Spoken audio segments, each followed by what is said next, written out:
Bem-vindos, amigos, ao canal da Escatologia Pós-Tribulacionista RB, que significa Revelação Bíblica. Afinal de contas, o Apocalipse é a revelação do nosso Senhor Jesus Cristo, dada à sua igreja. Olá, graça e paz, da parte do Deus Pai e da parte do nosso Senhor Jesus Cristo. Quem vos fala nesta oportunidade é o escatologista Jaime Dias da Silva, de Curitiba, Paraná.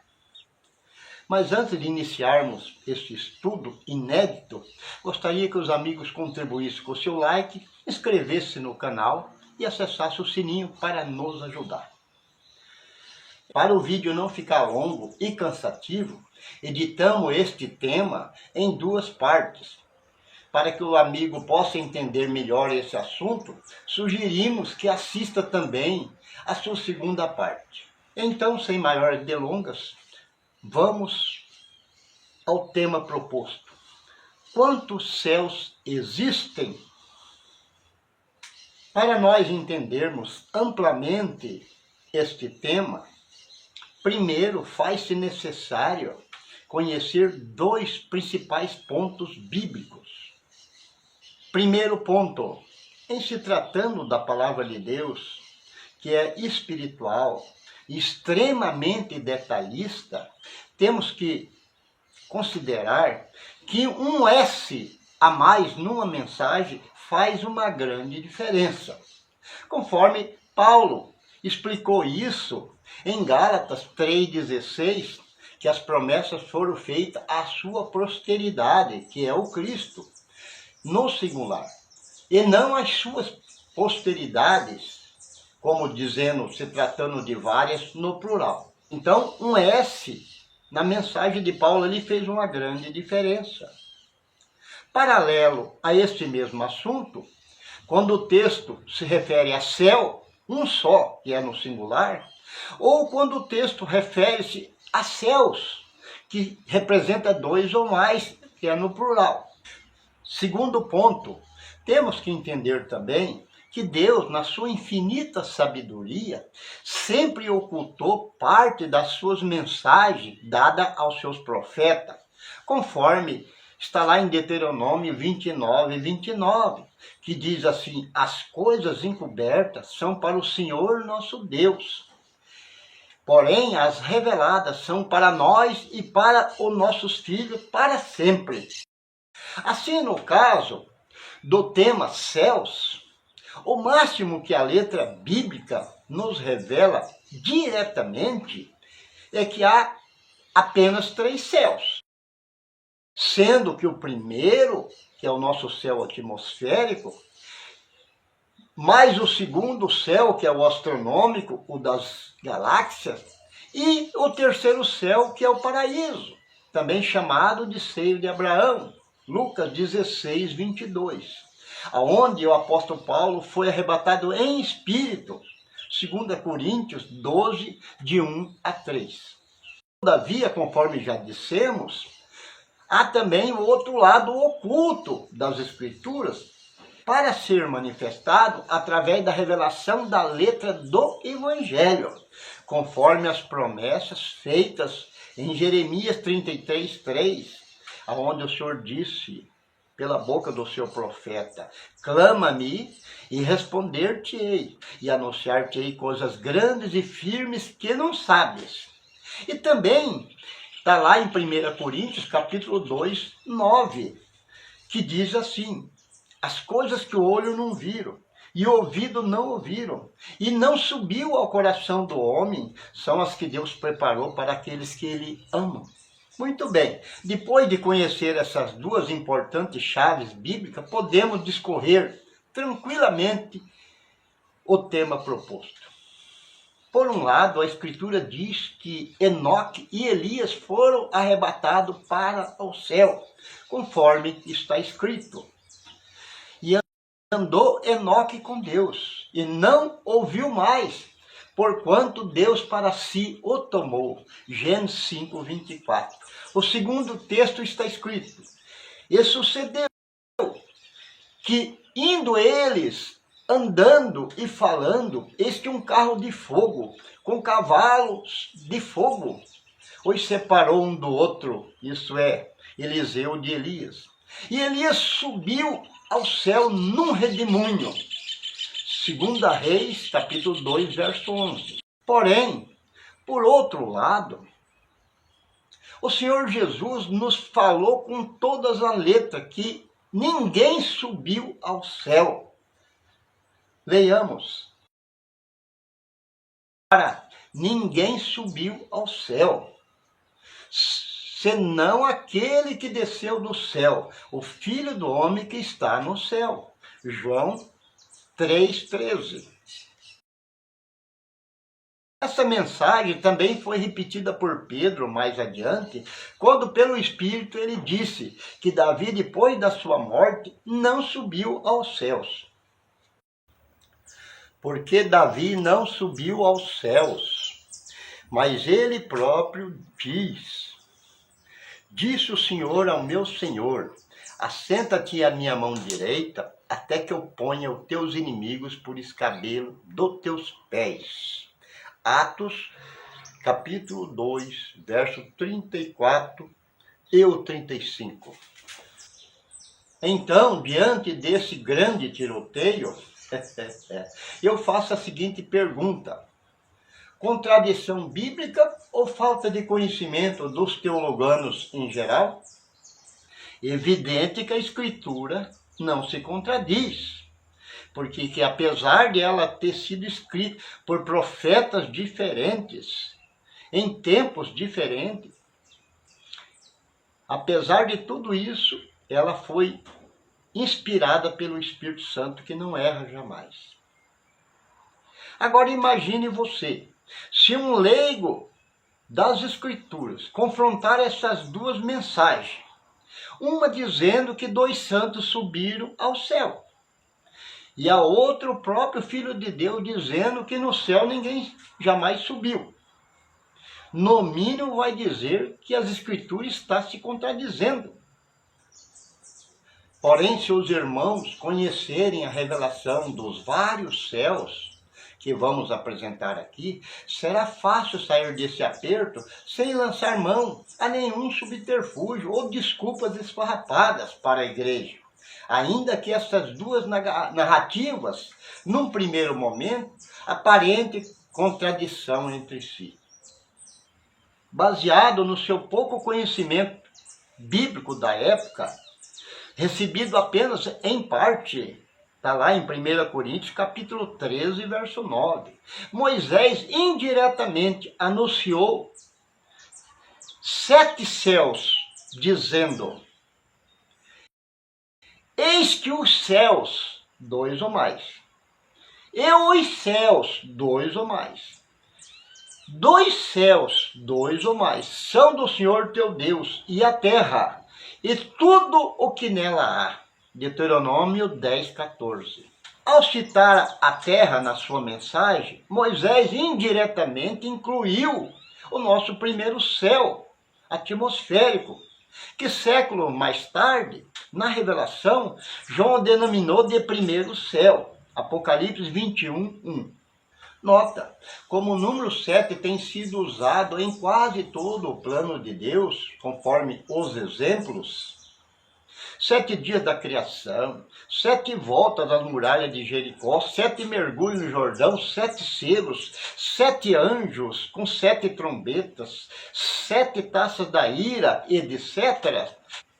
Entendemos que o número de céus também são 7, conforme o nosso desenho meramente ilustrativo. Em ordem decrescente temos o 7º céu, que é o trono de Deus, o 6º céu, o 5º céu, o 4º céu e o 3º céu, paraíso. Também é importante entender que antes da criação da nossa terra e do nosso céu, somente havia 5 céus. Após a expulsão de Satanás e de seus anjos do 7º céu, feita por Miguel e seus anjos, eles passaram a viver no espaço de apenas 3 céus, o 6º, o 5º e o 4º céu. Eras à frente, com a criação da nossa terra, Deus criou também os 2 últimos céus, de consistência física, isto é, na nossa ótica humana, que é o nosso céu atmosférico, o primeiro céu, criado no 2º dia, Gênesis 1, 6 a 8, e o 2º céu, que é o astronômico, o das galáxias, criado no 4º dia, Gênesis 1, 14 a 19, completando assim um total de 7 céus, revelando então este mistério. No caso de Enoque e Elias, certamente que eles foram arrebatados, sim, para o céu, mas para o 3º céu, paraíso, onde também foi Davi, depois da sua morte, e todos os santos que morreram ou morrerão em suas gerações. Estes tiveram e ainda têm como destino o 3º céu ou paraíso, de onde aguardarão a redenção dos seus corpos na ressurreição do último dia aqui na terra. Entretanto, já o céu, que disse Jesus da onde ele desceu, o Senhor se referia ao 7º céu, o do trono de Deus. Este sim, realmente nenhum ser humano jamais subiu, exceto João, em espírito, da onde ele recebeu a revelação. Apocalipse, capítulo 4, verso 1. Qual é a localização do 3º céu, paraíso, em relação ao 7º céu, trono de Deus? Simples, a Escritura é bastante clara sobre isso. As almas dos mortos que estão no 3º céu, paraíso, se encontram num patamar inferior ao patamar do 7º céu, ou seja, debaixo do altar, conforme vamos ler agora. E havendo aberto o 5º selo, vi debaixo do altar as almas dos que foram mortos por amor da palavra de Deus e por amor do testemunho que deram. Apocalipse capítulo 6, verso 9. Nota, é importante entender que as dimensões espirituais dos céus, bem como as suas fronteiras, são indescritíveis para nós humanos. No caso das almas que clamam debaixo do altar, na nossa fraca avaliação, entendemos que essas almas estão mesmo ligadas debaixo do altar do Senhor. Porém, isso é completamente diferente quando se trata do âmbito espiritual, onde o tempo e o espaço se fundem num só. Aliás, como exemplo, vemos a passagem do rico e do Lázaro.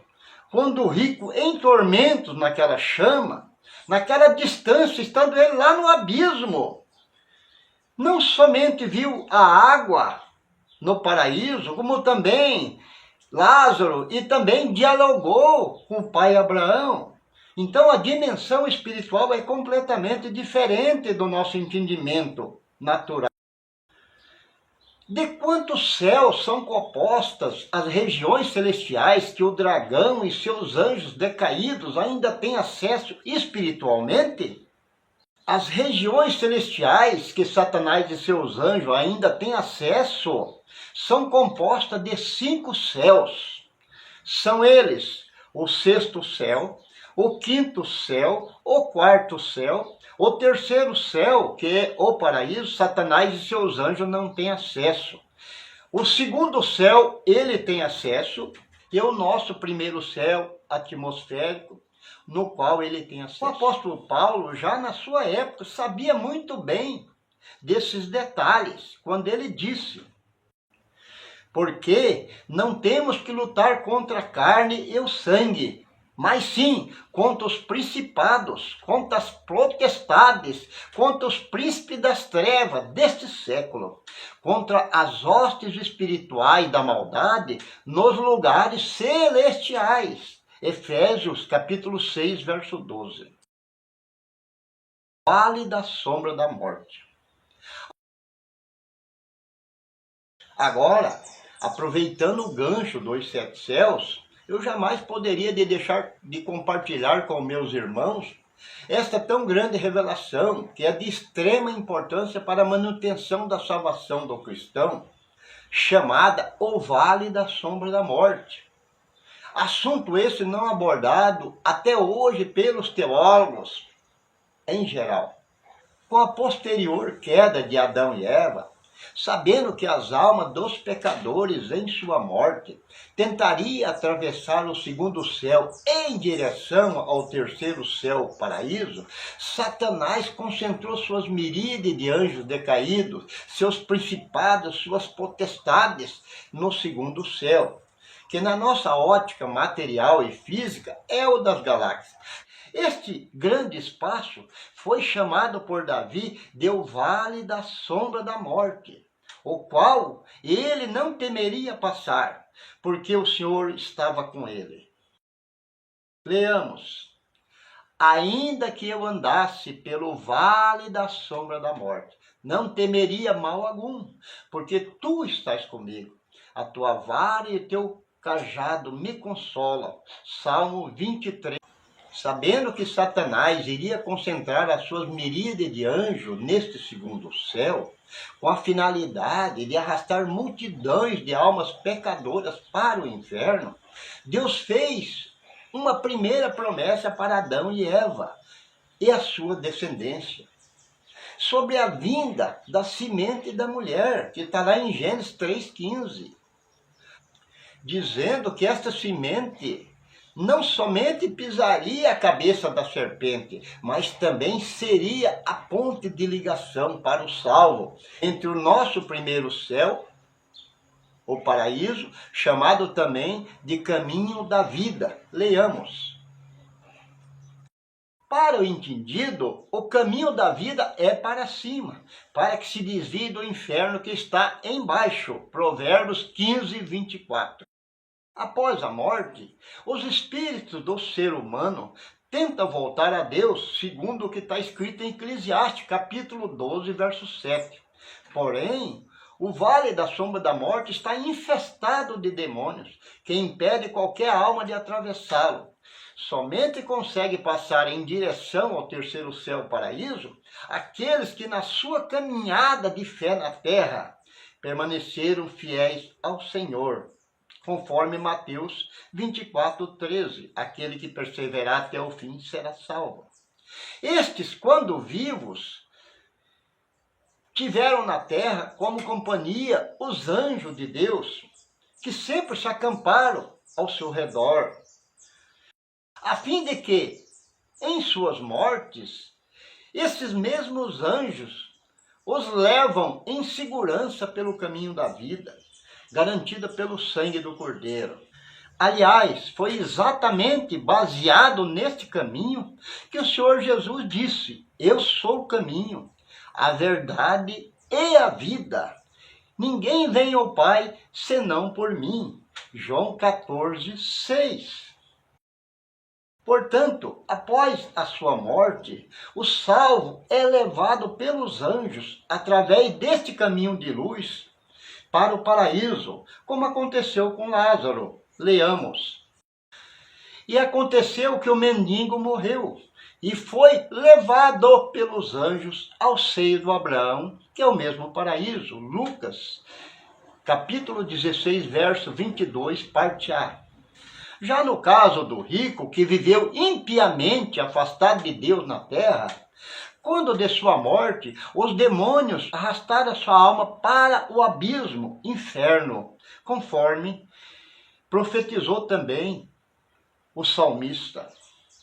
Não me arraste com os ímpios, com os que praticam a iniquidade, os quais falam de paz ao seu próximo, porém seu coração tem perversidade. Salmo 28, 3. E o outro versículo, que diz assim: e morreu também o rico e foi sepultado. E no Hades, que é no inferno, ergueu os olhos, estando em tormentos, e viu ao longe Lázaro, Abraão e Lázaro no seu seio. Lucas 16, 22 e 23. Outra grande prova bíblica de que este vale da sombra da morte, que se situa entre o nosso primeiro céu e o terceiro céu, está cheio de legiões de demônios, impedindo as almas dos pecadores de alcançar o paraíso, está na passagem de Daniel, capítulo 10, verso 13. Quando até o anjo Gabriel, ao trazer uma mensagem de Deus a Daniel, foi impedido de passar por esse vale 21 dias, sendo necessário ele pedir ajuda a Miguel e seus anjos, conforme está escrito. Mas o príncipe do reino da Pérsia se pôs diante de mim 21 dias, e eis que Miguel, um dos primeiros príncipes, veio para ajudar-me, e eu fiquei ali com os reis da Pérsia. Daniel 10, 13. Mas, irmão Jaime, quando que Satanás e seus anjos decaídos serão expulsos das regiões celestiais? Este será o próximo assunto da segunda parte do estudo Quantos Céus Existem. Nele trataremos também da limpeza final de todos os 7 céus, que é o verdadeiro significado da purificação do santuário, da mensagem de Daniel 8,14. Também falaremos do estabelecimento do novo céu, da nova terra e da nova Jerusalém, cuja duração serão eternos. Que Deus te abençoe em graça e em conhecimento. Amém.